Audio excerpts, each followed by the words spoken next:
Good day to you. Thanks for joining me. I'm Bronson Peschelkai. Rising fuel costs are on the mind of many today as some projections show gas prices rising to as much as $5 per gallon by this summer. Joining me on the phone is Greg Laskowski, a senior petroleum analyst at GasBuddy.com. Greg, thanks for taking some time to talk with us. My pleasure. First of all, fuel prices rising in the summer is not really an unheard of thing, but what are the factors driving costs up this early, and it's not even spring yet? Well, that's right, but this is typically the time of year when we do expect to see gasoline prices on the increase, and there are several reasons behind that. Refineries are required at this time to produce what's called the summer blend of gasoline, and this is mandated by the Department of Energy. It has to be available to consumers no later than May 1st, and the reason behind it, basically the Department of Energy wants this summer blend to be a cleaner burning gasoline so that the major metropolitan areas across the country will see reduced pollution and smog. Mm-hmm.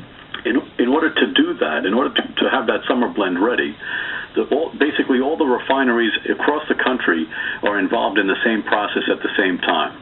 And that means they have to flush out the winter blend in order to start ramping up the production of the summer blend.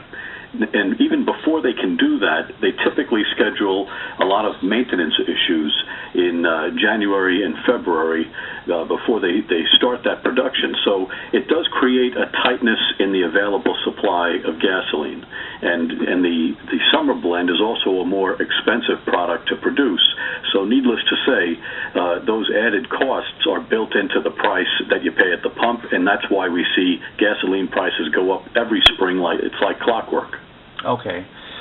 And compounding on top of that, the unrest happening in the Middle East right now, does that have any kind of effect on how the oil-producing nations kind of either have storage or how they do their prices at the barrel? There's no question that the uncertainty in the Middle East, and it appears to be getting quite a bit worse as each week goes by. But that uncertainty is what drives the price of crude oil. And we are seeing crude oil trading very high. It's been as high as $108 or $109 a barrel. Anytime crude oil prices go up, the retail price of gasoline typically follows. So that uncertainty is going to stay with us until we see some kind of peaceful resolution in the Middle East. Unfortunately, we heard just a few weeks ago from Secretary of Defense Leon Panetta. He said he expected that Israel would attack Iran. He said he thinks there's better than a 50-50 chance of that happening, and he put the timing of that event in April, May, or June.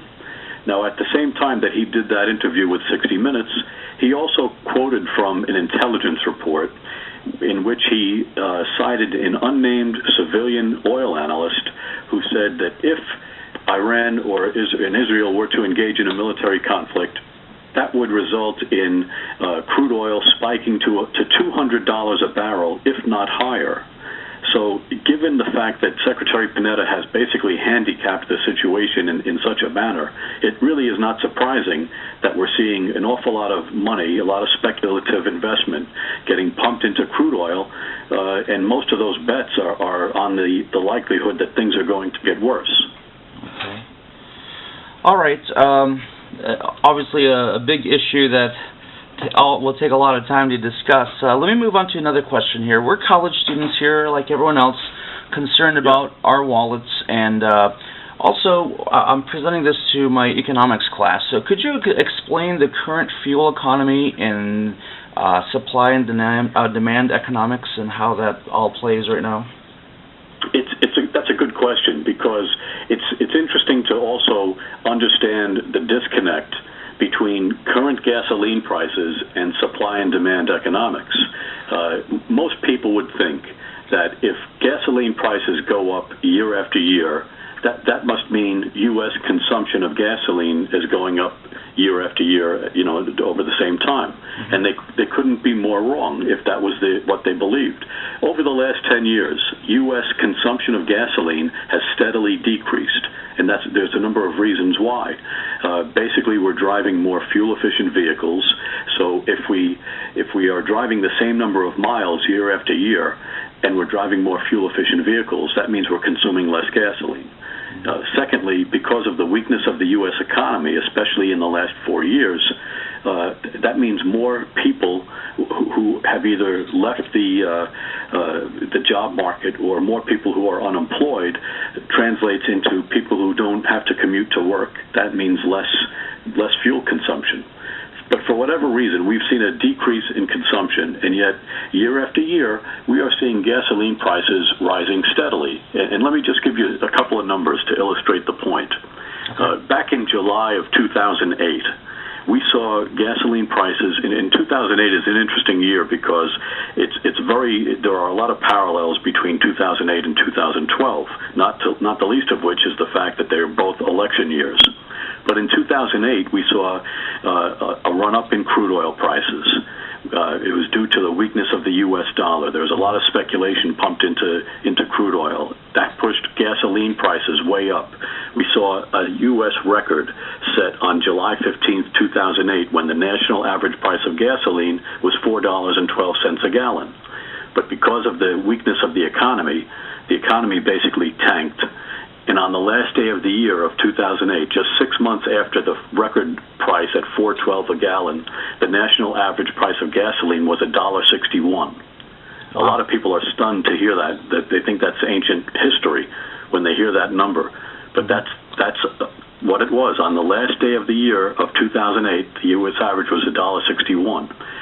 Now, just a year later, December 31st, 2009, the U.S. average was $2.64 a gallon. The following year, 2010, ended with the U.S. average at $3.05 a gallon. And then last year, December 31st, 2011, the U.S. average was $3.25 a gallon. So you can see that year after year, we've gone higher and higher and higher. And that price at the end of the year is very important because it sets the stage for the new year.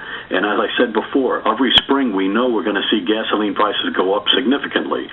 But if you keep going up from that higher floor price, you can see what kind of trouble you can run into. Mm-hmm. That's where you start getting very close to $4 gasoline, if not exceeding $4. And that's where we are today. I see. What are some solutions to minimize the rising costs? Like, what can the government do to stop these prices? One of the things, there's a couple of things that the government can do. One would be to reduce the regulations that are placed on refineries requiring so many different blends of gasoline. And granted, some of these are federal regulations and some are state regulations. But if we got rid of these regulations, we wouldn't need more blends of gasoline than Baskin-Robbins has flavors of ice cream. You know, there's just so many different blends that California has some that can't be used in Nevada. Connecticut has some, I think, that can't be used in New York. There are all these different blends, and it's insane. Another thing that we certainly should do is access the oil where it is. You know, Willie Sutton was a famous bank robber. He was asked why he robbed banks. And his answer was very succinct. He said, that's where the money is. Well, we need to go get the oil where the oil is. And unfortunately, we've got so many environmental regulations that restrict us from accessing our greatest assets, these resources that entire economies, thrive on. Mm-hmm. But we have oil in Alaska. We've got environmental rules that restrict us from getting it. We've got oil in the Pacific, oil in the Atlantic, oil in the Gulf of Mexico. We have oil off of the coast of Florida that the United States government restricts itself from going after, that the government of Cuba is going to go after, if you can believe that. Wow. So we need to have some common sense when it comes to recognizing where these assets are and tapping them so that we're relying more on our own resources and rather than trying to have oil shipped to us from the Gulf from the Persian Gulf where there's so much exposure and volatility. That doesn't make a lot of sense. Another thing we can do is approve the Keystone Pipeline. That would bring lower cost crude oil into the U.S. from a neighbor of ours in North America who happens to be friendly to the United States. That sounds like a good situation to me. Right. That's the transatlantic. That's the pipeline coming down through the Dakotas and into Kansas, correct? Yeah, the Keystone Pipeline. That's a game changer. And not only that, it's important to understand this doesn't require 1 cent of U.S. taxpayer money. That's $7 billion of private investment that's ready right now. TransCanada is willing to start that right now. So it makes no sense to postpone that pipeline. If you want to serve the American public and also help create jobs at the same time, that's a no-brainer. So that really doesn't make sense to me. Right. Well, we're just about up on time. Thank you, Greg Laskowski, a Senior Petroleum Analyst at GasBuddy.com. Before we let you go, tell us some of the benefits GasBuddy.com offers people who visit the website. Well, there's a free app. GasBuddy.com is a network of different websites. You can find, Chicago gas prices there. Every state has its own website there. But the best thing is you can find the lowest price gasoline in your neighborhood. We list them from lowest price to the highest price, and all you have to do is punch in a zip code, and it really updates. It gives you everything up to the minute. So you don't have to waste gasoline driving around looking for those low prices. You can just go to GasBuddy.com. Right. A first step for students who need to help save save money on gas. Greg, thanks so much for your time. My pleasure. Thank you. Yes. Well, there it is. A look behind the economics and why fuel prices are rising at this time. Be sure to visit the Voice newspaper website for more information on this story at cccvoice.com, and also in our March publication available at newsstands right after spring break. This has been a video news report for the Voice newspaper. Be sure to see all of our multimedia productions at cccvoice.com. I'm your host, Bronson Peschelkai. Thank you for joining us. Goodbye.